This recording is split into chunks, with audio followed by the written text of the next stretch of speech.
Hello lovely friends, how are you all doing today? I do hope you're well.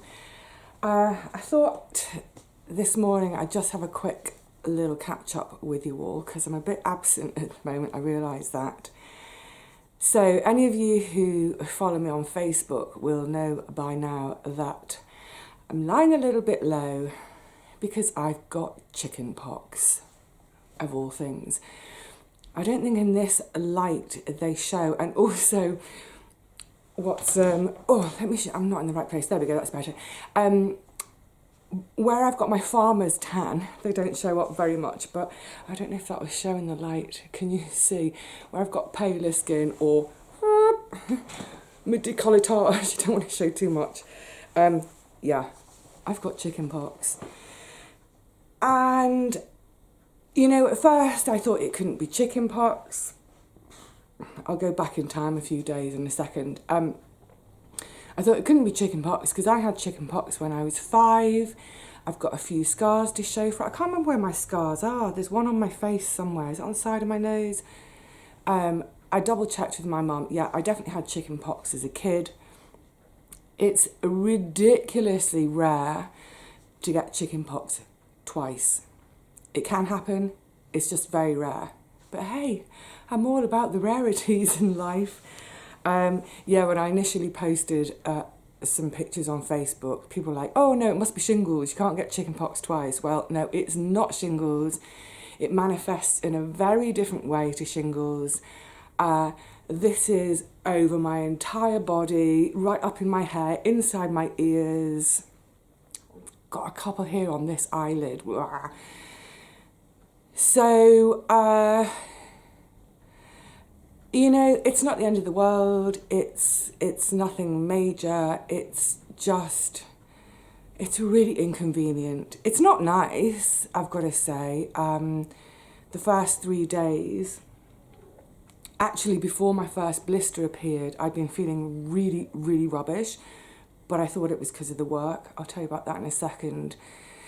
Yeah, I felt like, almost like it was sort of like flu-like. I felt exhausted, heavy limbs, sweaty. Then the fever came and the first blisters.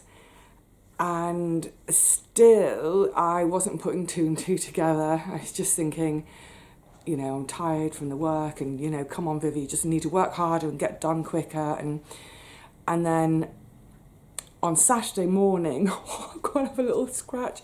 Saturday morning, I woke up and I was like, oh my goodness. I'd had a really rough night on the Friday night. I was scratching away, still thinking, I'll just tell you very quickly, I thought it was nettle rash to begin with because I was doing some work at my great aunt's garden. I'll explain that in a second. So I thought it was nettle rash. And all through the night, by that stage, I'd walked down to her local town to go to the chemist to buy some antihistamine cream. All through the night, oh my goodness, I was scratching like mad, both my arms, my tummy. In the dark, I was squeezing out antihistamine cream, slathering it on me. Anyway, I got up in the morning and by that stage, it was kind of, the blisters were up to my neck and they were starting to move down my thighs. I mean, you really can't see them, can you, because of my tan. Got a whole swathe of them here. Because I was away from home, I rang NHS 111 because I thought, it looks like chickenpox, but I've had chickenpox. And I was concerned because I was thinking, if it's not chickenpox, what on earth is it? And like I said, because I've been feeling so rough, I thought, gosh, is it something more insidious? I did the rolling the glass over the spots to see if they blanch, you know, the meningitis test. I was like, no, I'm pretty sure it's not meningitis. My photophobia is my normal photophobia in the morning. When I wake up in the morning, I'm like, bright light, bright light. I'm like a gremlin. So I called 111 and they said, yeah, it sounds like chickenpox. Go to your doctor. And I was like, I'm not at home.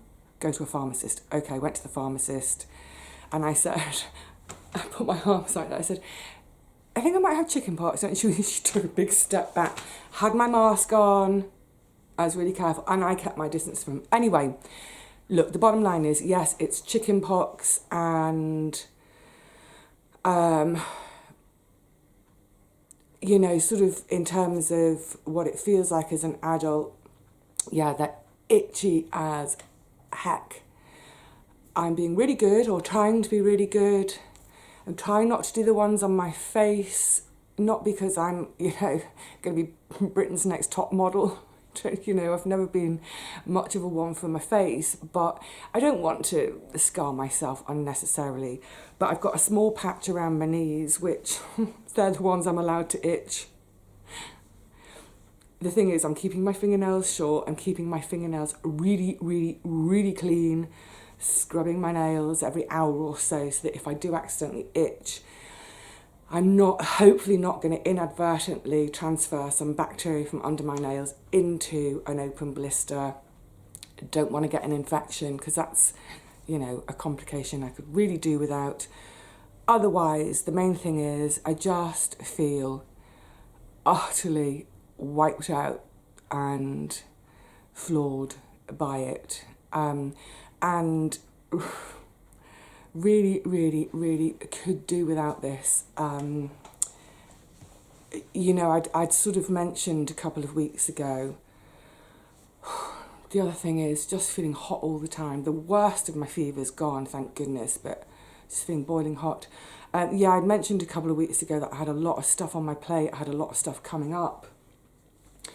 And most of that is still there, waiting for me to deal with, stressing me out a bit. I am getting a little bit stressed, and I think that's only human, isn't it? That, you know, I already had a lot on my plate. I don't have time to be ill. So what I have been doing this week, excuse me a second.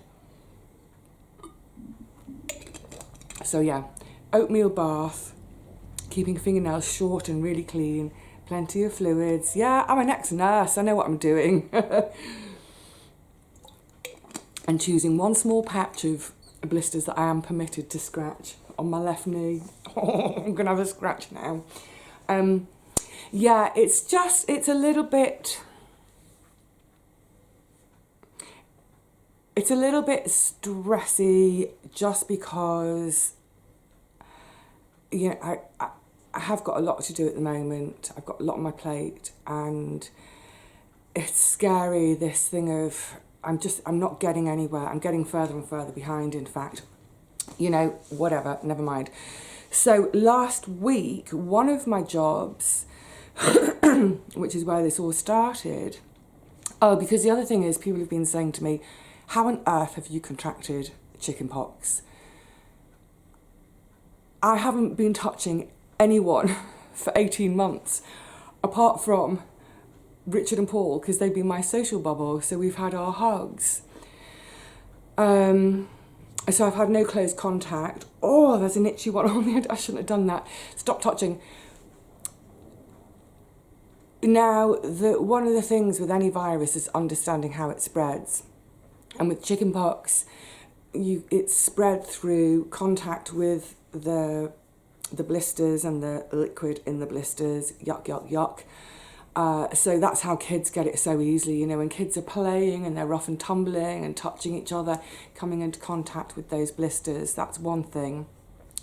But also it's airborne through the moisture, either through spit, you know, if we cough or sneeze, the moisture that we give out every time we, you know, breathe out, open our mouths to speak. So I'm being really, really mindful. Mask, mask, mask. As I have been doing anyway, even though our Prime Minister has now said, don't worry about social distancing, don't worry about masking. I'm still keeping my distance, especially now. So I've no idea how I got it, except that in the last couple of weeks or so, I've been having to take public transport quite a bit, backwards and forwards, hither and thither. And within London, we are being asked to mask on public transport still. Outside of London, it's personal choice. And quite a bit of my travel has been outside of London, my great aunts. So the only thing I can think is that I've been on a train and there's been someone in close proximity, you know, even just that moment of passing of someone getting on or off a train. I doubt it would be that, because really it's a close proximity for minutes at a time thing. Anyway, so no, I don't know how I've ended up catching it. I think the fact that I have is symptomatic of a couple of things that have affected my immune system in the last 18 months. Firstly, you know, so little exposure to pathogens in this time because of keeping away from people.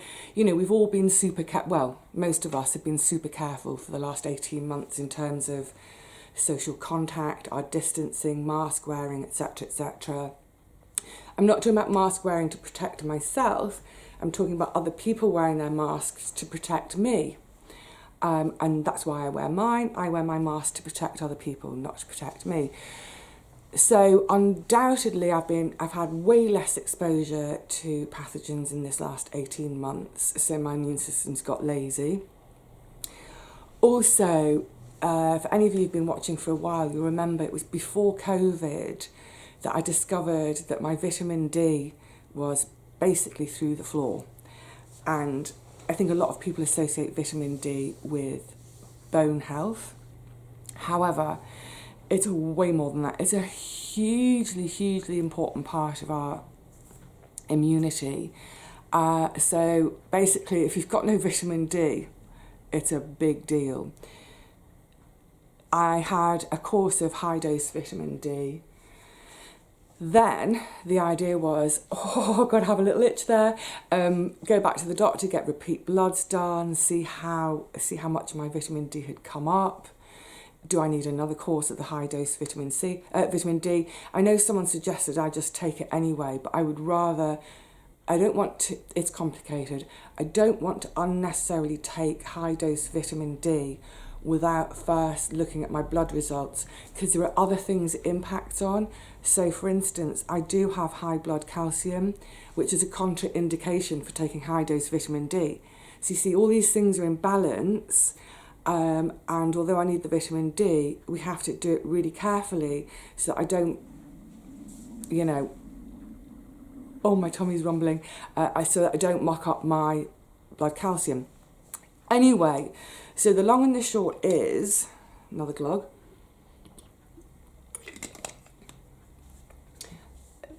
I had been feeling all of this year anyway, similar to how I'd felt this time last year. And I thought, oh, this is probably the vitamin D thing. I really need to see a doctor again. I need to get my bloods done. I think this is probably going to be a lifetime issue for me now, and I need to regularly get bloods and regularly look at, you know, doses and titrating. However, I haven't been able to see a doctor for over a year. My little local surgery, which was great, about 2 years ago, the two gentlemen who ran the practice, they retired, the two doctors. I mean, they were way past retirement age. So all their patient load was merged into another practice, which was already massive. And literally every time I would ring, be like, sorry, no appointments for today. They stopped their online appointment booking system. You had to phone 8 o'clock in the morning. I'd phone, you are 39th in the queue.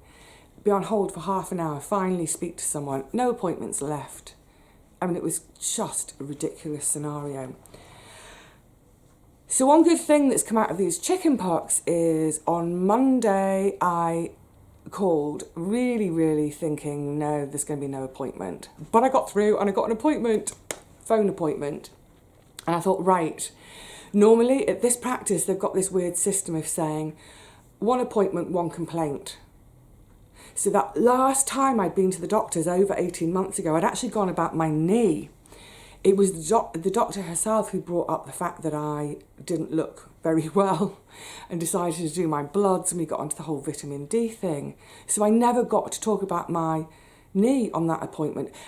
She'd gone through all this we talked about all the bloods, and then she said, right, you know, I'll see you in a week when your bloods are back. And I said, oh no, hang on, I need to talk to you about my knee. And she said, sorry, you'll have to make another appointment. Anyway, so this time on the phone, I said to the doctor, I said, I'm telling you straight up, I know I've got a 10-minute appointment. I've got 3 things I need to talk to you about, and I have to talk to you about all 3 things. So, of course, I talked about the chicken pox, sent photos. He and another doctor reviewed them. Yeah, it's chicken pox. Talked about the vitamin D. So I'm booked to have more bloods done. Have to wait until the chicken pox is gone, of course. That's really frustrating. But hopefully, well, that's really, really good. I'm really chuffed about that. You know, being an ex kind of blood nurse, when I see my blood results, you know, a lot of things will fall into place for me, hopefully. But also I spoke to him about my knees. Yay! I said, can you just refer me back to the orthopaedic team, please? He doesn't want to refer me back straight away. He thinks we need to try some physiotherapy and painkillers. I suppose he's just covering his bases. So I have a physiotherapy appointment booked, but again, it's going to be on the phone. I mean, how can you do physiotherapy on the phone? But yeah, he wants me to try physiotherapy and pain relief for a couple of weeks. And I did say to him, I said, listen, mate, you think I've not tried pain relief? You think I've not been taking pain medicines? Anyway, so, you know, maybe I'm doing my Pollyanna bit now, my glad game. I'm glad I got chicken pox because it pushed me to get a doctor's appointment, and now we're looking at my vitamin D again and my knees. Great. I'm really glad that they're all back on the table. My glands are up. It's giving me a bit of a sore throat. So yeah, what a pickle. So like I said, it's a bit stressy, just because I don't have time to be ill. I simply don't have time to be ill. But that's also, you know, it's kind of like a little bit of a wake-up call, I suppose, as well, of saying, you know, because I'm a one-woman show, I can't afford to get ill. So, you know, it's turned my mind in the last few days into sort of like thinking about ways I can better take care of myself. Yeah. So I've been confined to oh God, I'm so itchy. I've been confined to quarters. So, which again, you know, in some ways it might be a good thing. I'm not working very quickly at home at the moment.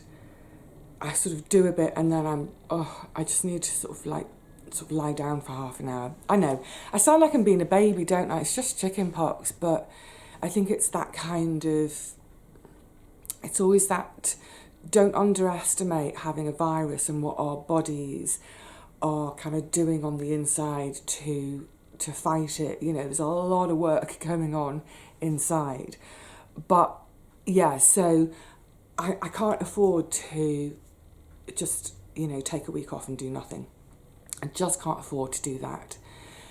So what can I do that's not too much of an exertion, that's not going to bring me into contact with other people, etc., etc. So, hallelujah, after 2 months, I've fixed my sink. Now, I know I said in that last video that you saw a couple of days ago, someone said to me, you don't look like you've got chicken pox in that video. That video was filmed a whole week and a half ago now, because I knew I was going to have this run of days out of London. I'd kind of made, I think, 3 videos. Yeah, I'd done the kind of the sunshine day with no chat. Oh, my tummy's really rumbling. I'd done the mid-month tour and I'd done that little catch-up about books and things. I'd filmed all of those a week and a half ago, that weekend, to come out over that week when I knew I'd be away, which is also another reason I haven't answered any comments yet. But yes, in that last video, I had said, next time I see you, it'll be under the sink. So I didn't video it because, and the same will happen after the camera's turned off today, I'm being a bit of a naked girl at the moment. You know, the warmer I get, the more my skin is just driving me insane. So I've just been au naturel all week. Let the air get to my skin. Let's not get too hot and sweaty. So I did fix the sink, but I did it naked. And no one on this planet who needs to see naked sink repairs. Anyway, yay, it's done. I'm so glad. Part of the issue was the people who manufactured my sink, I bought the spare parts from them. They've checked, and it looked like the same sink. They've changed the design ever so slightly so that the top of the plug that sits in the top of the sink and the bit from underneath, and they sort of clamp together. Say that's the ceramic of the bottom of my sink. That all worked, but then everything that goes on underneath, none of that fitted my current waist.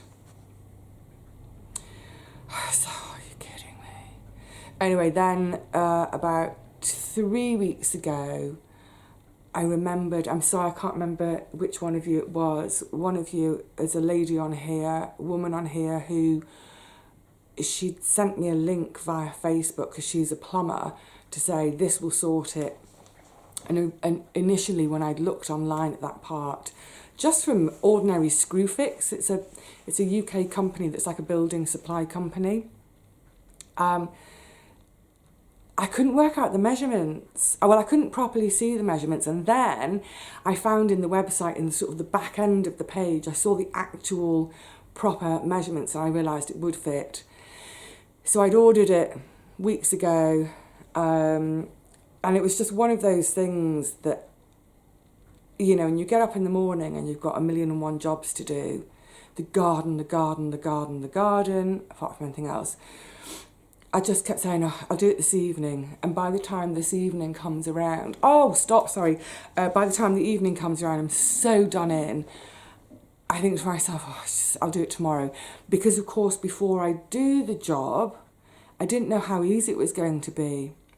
So if I'm going to do a job like that, I always sort of say to myself, two things. One, give yourself the time to do it. Give yourself the space to do it. Space, by that I mean, clear everything out of the way. Give yourself a good, clear, working space to get under the sink, So in my case, that means obviously empty the cupboard, but there's a shelf in there, take the shelf out. Just make sure everything is clear. And then give myself time. Now, because I hadn't known how long it would take, that's why I kept putting it off. Actually, in the end, it took me 15 minutes. I mean, come on. I haven't had a working sink since it was about the 20th of May. June, July, yeah, it's over 2 months I haven't had a working sink. It worked for using the washing machine, but not for using the sink itself, so for washing up and what have you. So for washing up, I've been doing my washing up and then taking the bowl and chucking it down the loo. Not the whole bowl, just the water. Anyway, good. So getting on with some of these little jobs.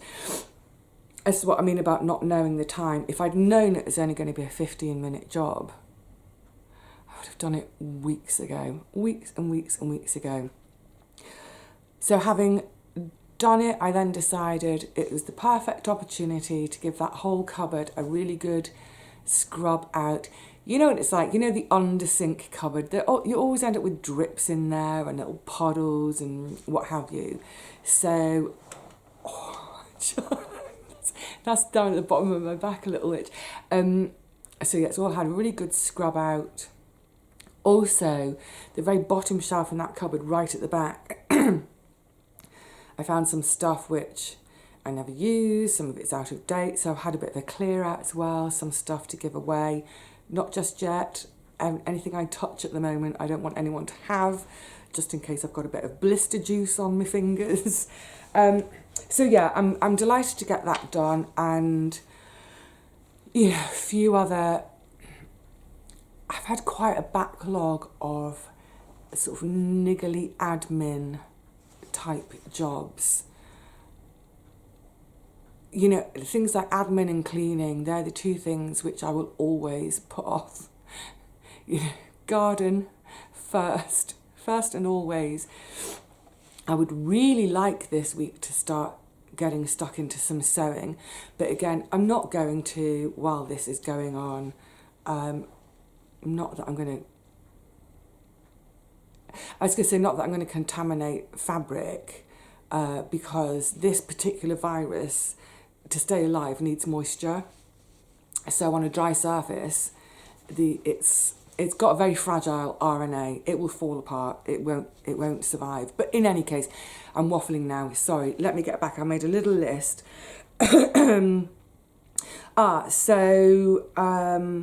Yeah, one of the reasons I was away last week, I had a call from one of my great aunt's neighbours. It's a really tiny little road she lived on. I think there's nine little bungalows on a cul-de-sac. So I know all the neighbours. They're all lovely. Really, really like them all. There's one neighbour in particular who was absolutely brilliant for me and Auntie Teapot during lockdown, because every now and again, you know, I touch base with the care team every week. What do I need to do? Is there anything? How is Auntie Teapot, first and foremost? How is the house? Is there anything I need to do? How are her supplies? Is there anything I need to order in? That sort of thing. So occasionally when something physically needed doing in the house, of course, I couldn't get there because of lockdown. So this one particular neighbour, I'd give him a quick shout and I'd say, would you mind? And in a way, because he and his wife were isolating across the street, in a way it's like they sort of formed their social bubble with Auntie Teapot. And it was just, for me, it was such a comfort to know that he and his wife were on hand. I mean, they would pop in and see Auntie Teapot anyway. Well, before COVID, they're over there all the time. Yeah, so he was able to go and, you know, fix things as and when were needed. But yeah, I had a shout a couple of weeks ago to say there were three self-seeded trees that were actually in danger of damaging neighbour property. One was in danger of damaging the drains, it's right on top of their drains. The other one was starting to flap against their telephone cable. Their telephone cable is above ground. It's, you know, on a telegraph pole and goes to the house. On the other side, the neighbour's fence was being pushed down. It's like, oh my goodness, right. I'm going to have to sort this out now before it becomes a major thing and then a massive bill to repair someone's drains or to sort out their telephone cable, what have you. So in my head, I'd already planned, right, I'll go on the Wednesday, deal with these things, come back to London Friday. So I'd booked a skip to arrive on the Thursday. Anyway, went down, and I don't know whether it was on this visit, I don't know. The job was much bigger than I anticipated. And so bear in mind, getting there on the Wednesday, it was 2 days before my first blister appeared. I was obviously already, infected and incubating. Anyway, long story short, it was a much bigger job than I anticipated. So even by Wednesday afternoon, I was thinking, I'm gonna be here till Sunday, at least till Sunday.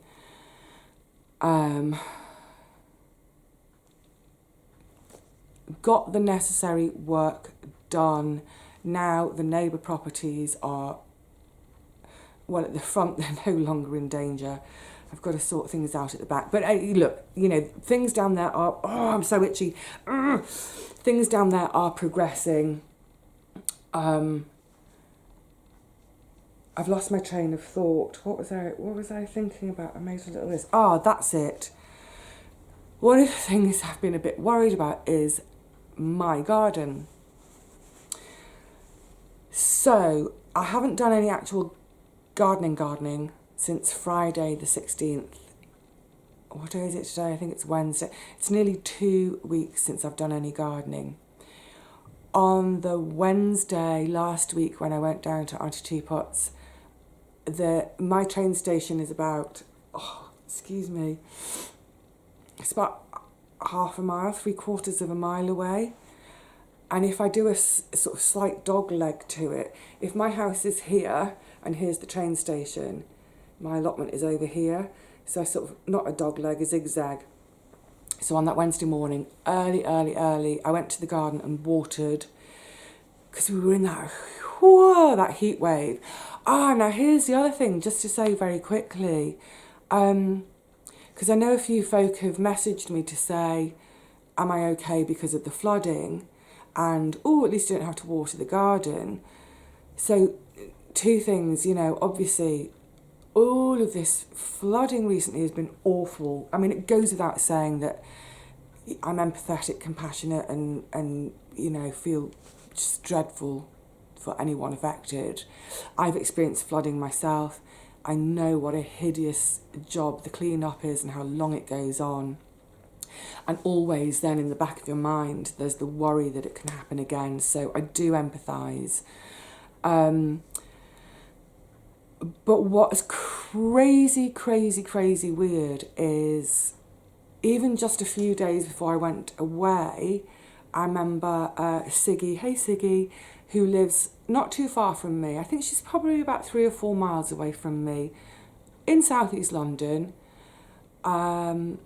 She was posting on Planet Vegetarian, thunderstorm, great dumping of rain, 4 miles west of her, here I am, not a drop of rain, boiling hot. Paul's had it too, he's had tons of rain in his garden, not a drop. I've got some weird little business going. There must be something to do with, we've got a couple of little hills here. I just think it affects the weather. So look, I'm glad to say that no, I have not been affected by floods at all here, thank goodness.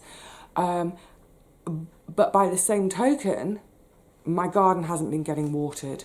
So back to, that Wednesday morning on the way to Auntie Teapot's, I went via the allotment to give everything a really good watering because I knew I'd be away for the next 2 days. The plan was on Friday night, if I could get back from hers by sort of 7, 8 o'clock in the evening, I'd come back via the plot and do another watering.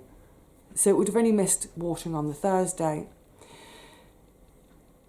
Having got down to her place and realised, wow, there's way more work needed here than I realised, thinking I'm going to be here till Sunday, I was just thinking, oh, please let there be some rain on the garden, please. Because I'm always really loath to ask anyone to do my watering for me. I know what a huge job it is. It takes me an hour and a half to water my garden. In the past, I've ended up watering everyone's gardens while they go off on their holidays, and it's a big deal. So I don't want to ask anyone to do it for me. However, this is so sweet. Wednesday evening, I don't know, it's about 6 o'clock. Excuse me.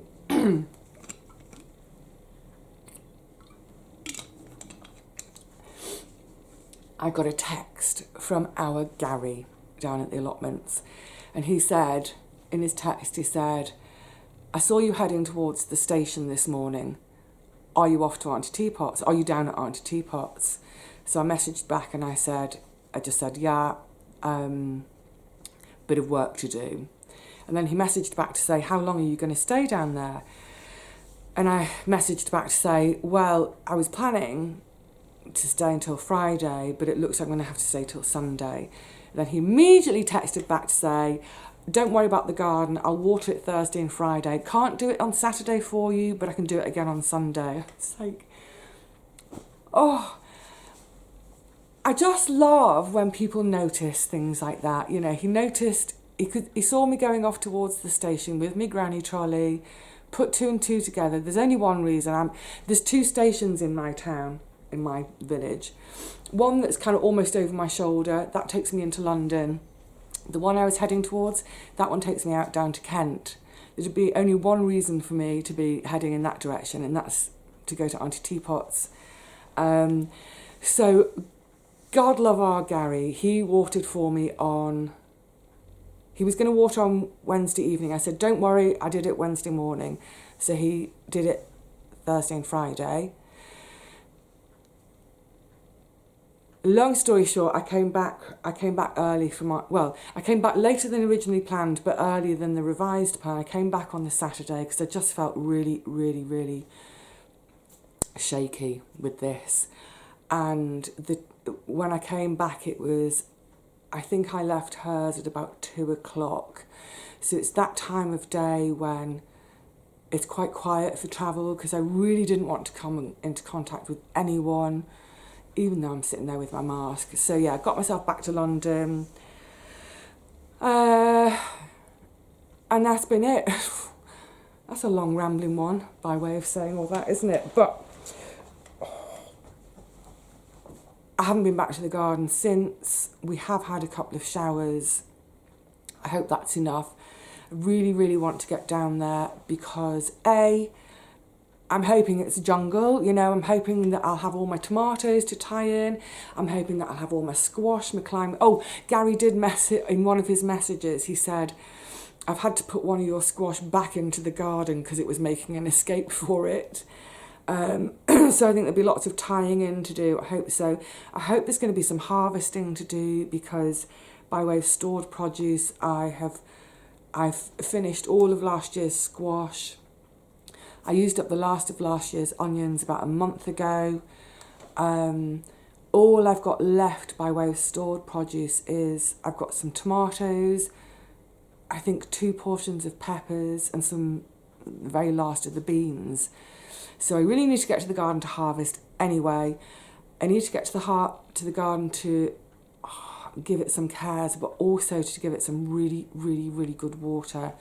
I'm worried about the brassicas in pots in the cold frame, that they'll have dried out completely by now or been eaten completely by now, because I haven't been there to put any slug traps down.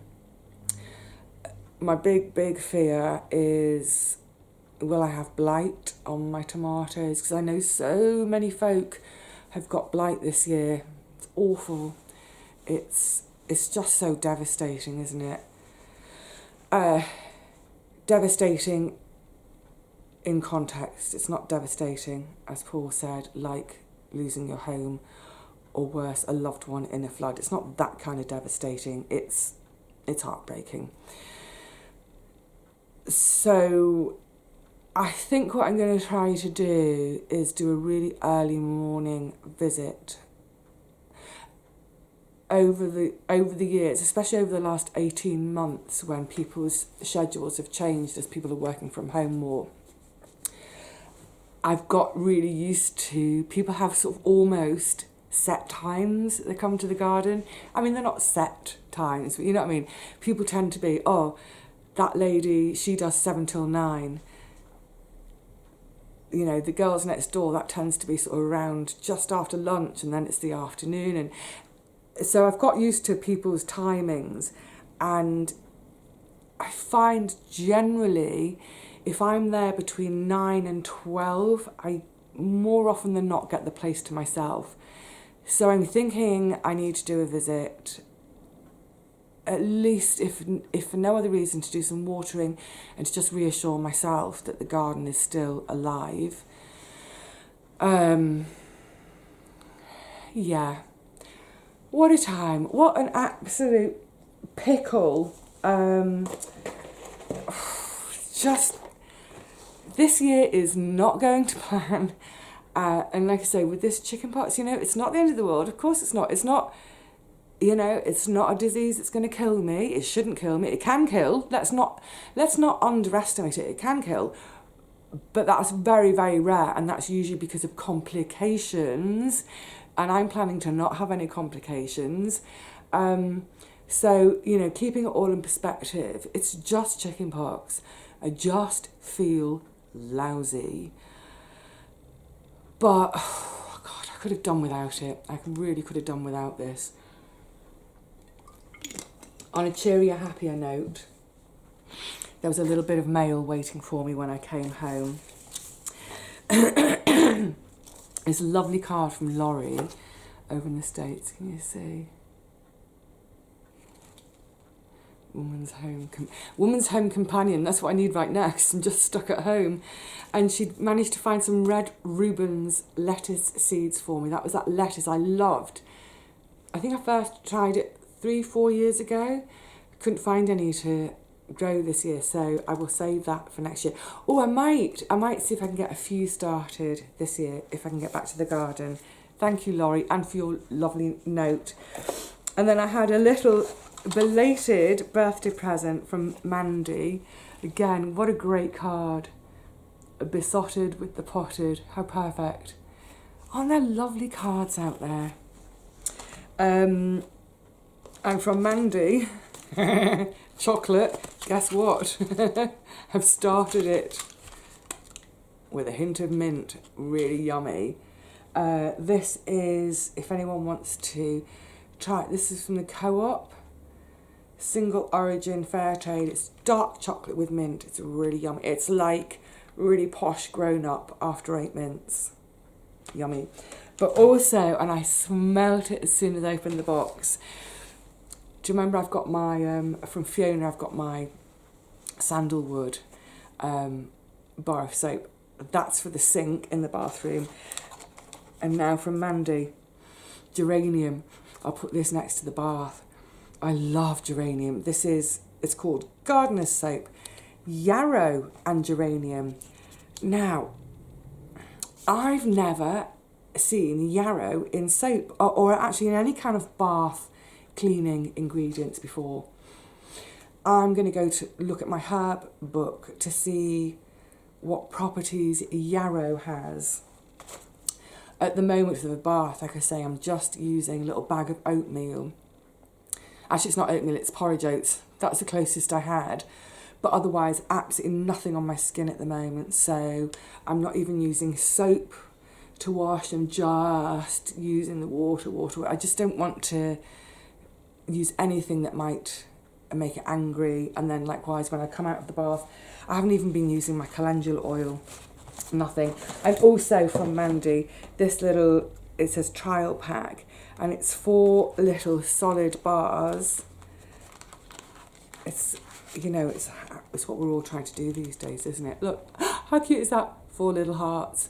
So there's a shampoo, there's a conditioner, there's a face cleanser, and then this is a sort of moisturiser, like a balm for the body.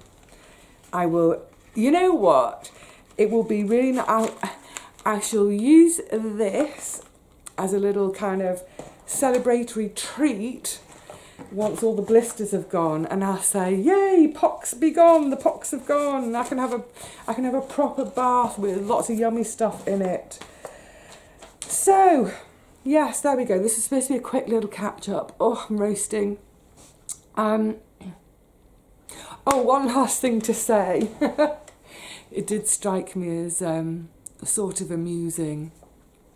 Like I say, I am trying to work at the same time as having this, but do work from home, what they can do.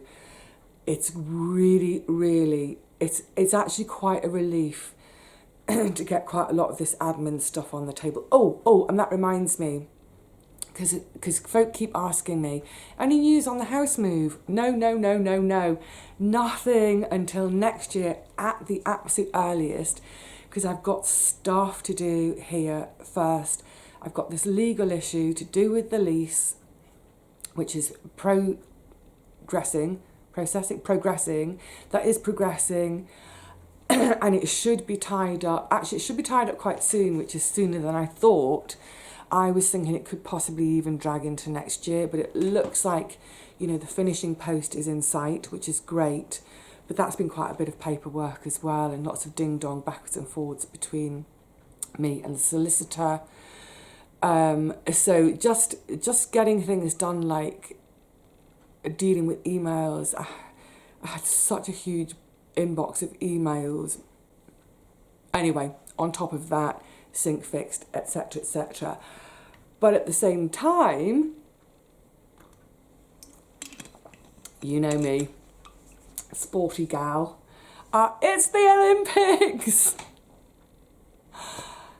What great timing. It's almost like my body knew and decided, if you're going to have chicken pox, because when was the opening? I think the opening ceremony was on the Friday, and it was over Friday night and into Saturday morning that they really started to take hold. And I said, I'm going to have to go home. What's going on?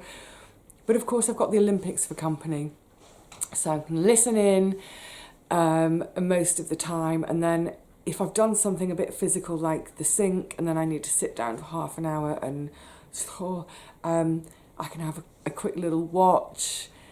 So that has been an absolute joy. Look, the Olympics are always a joy. At other times when the Olympics are on, I would be trying to do something like sewing, or, you know, like doing a proper full working day, but just having it to listen to, and then maybe last thing in the evening watch a sort of highlight show. But as it is, I'm able to see a few things live and get really excited. Sleep has been absolutely dreadful and nigh on impossible at times. So I've just kind of snuggled up and, you know, 3 o'clock in the morning, there's a swimming race on, Adam Peter, yeah, I'm going to watch it.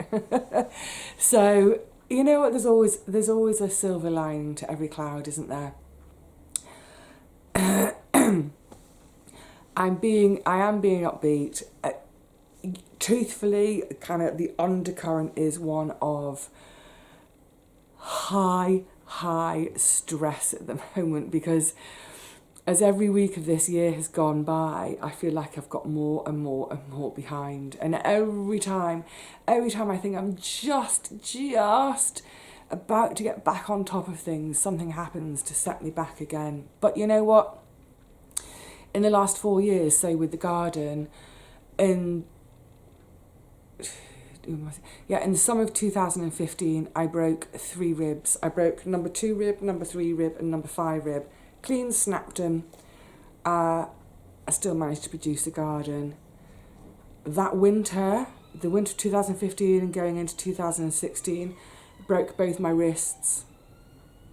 And this one ended up in a splint for 7 months. 7 months. Still managed to produce a garden. Winter of 17, going into 18, I had that knee surgery that went a little bit wrong. There's a complication, which, anyway, it wasn't a knee replacement. It wasn't a knee replacement surgery. It was to remove the meniscus. But while they were there, they were trying to drill some arthritic material out of my tibia. The drill snapped off. I had to go digging for the drill in my tibia. Great. But anyway, the point is, you know, stuff happens. None of that was illness. That was all accidents, because I am very accident prone. But the fact is, yeah, there are times in our lives when we have accidents, we have broken bones, we get an illness, and we just have to try our best to stay optimistic, ride it out, do whatever we need to do to help ourselves for recovery, whether that's doing physiotherapy after broken bones, or trying to rest when it's virus. Yeah, I haven't got time to stop completely, but I'm going slow at the moment, because the very last thing I want, is for this to drag on and to end up with like a post-viral fatigue, that knocks me out for the next 6 months. Cannot afford that. Got to be sensible. I'm going to be. So, there we go. My goodness, I've just looked at the clock. I've been waffling for ages, but I just wanted to catch up with you all today. I've gone right in the end. You can't see them, can you, because of my tan? They are there, trust me. All right, my lovelies, thank you for all your, excuse me, your well wishes on Facebook a couple of days ago. Thank you for these latest 2 little bits of posts from Mandy and Laurie. Was it Laurie? It's Laurie, isn't it? Sorry. Yeah, Laurie. I've got a brain like a sieve. Oh, and on the way to Auntie Teapot's last Wednesday, I started the Jewel Garden, Monty Don. I took that and I took the Elizabeth von Arnhem's Enchanted April with me. By the time I'd finished work each day, it was really late. I was working right till dusk, 9:30 in the evening. By the time I was exhausted and went to bed, went straight to sleep, so no more reading. But so far, loving the Monty Don.